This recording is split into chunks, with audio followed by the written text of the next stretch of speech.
Students, welcome once again in online classes. This is class 7 social science class and we are studying the first lesson of civics. So students, we are discussing about the different systems of power that exist in the world today, and there are 2 points in it: dictatorial form of government and second is monarchy. Dictatorial form of government. It is in this form of government the power of rule rests with one person or a small group of people. Such power is often obtained forcibly. A dictator usually takes away much of the people's freedom. Those who criticize the government are severely punished. It means in this the power to rule resides in one or a small group of people. They can take from you work with force. A dictator usually takes away much of people's freedom. They don't give freedom to people, and those who criticize the government are punished. Second is monarchy. In this form of government, a monarch means a king or queen, has absolute power and the power to rule for life. Power to rule for life. It is generally hereditary. If a person is a king, after his death, his son will be the next king. After him, his son will be king. In this way, this is hereditary. Sometimes the power of monarch is decided by the constitution. This is known as constitution monarchy. Theocracy is a religious system of government where religious leaders hold power. Some countries today combine the elements of theocracy and democracy. Different forms of democratic government.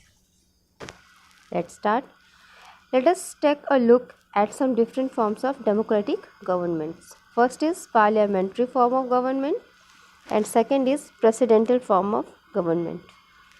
What is parliament form of government? The parliament is the supreme law making body. The president of the country is constitutional head. The real power rests with the council of ministers headed by the prime ministers at the centers and the chief minister in the states. There is a prime minister in the center and chief ministers in the states.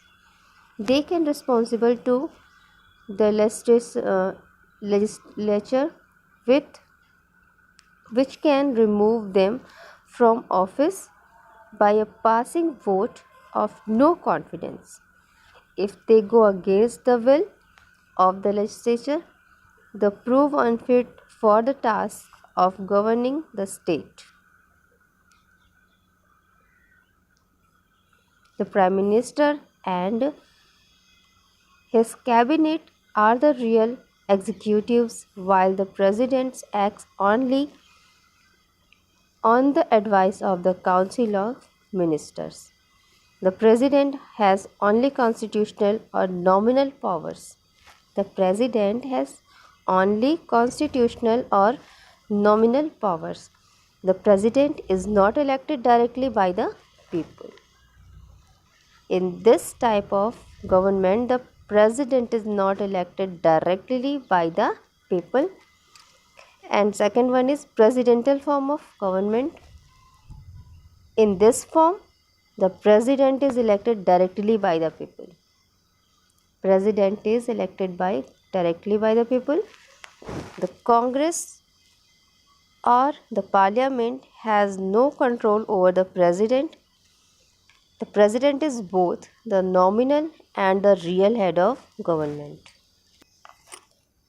Unitary form of government. In unitary form of government, the states are controlled by the central government. The states do not have much power or say in terms of policies and decisions undertaken by the center.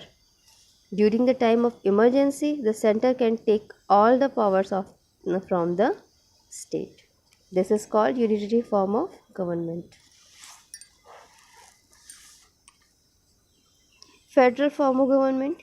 In federal form of government, there is a clear division of powers between two governments at the central level and at the state level. The constitution is both rigid and written.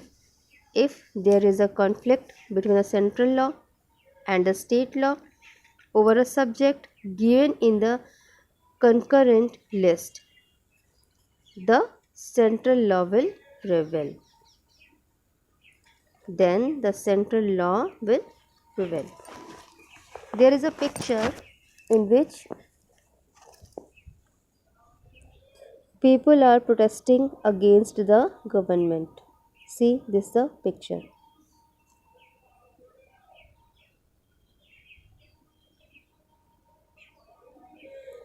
So student, this is the first chapter. Study the chapter, and if you have any problem in this chapter, you can ask me. Take care. Goodbye.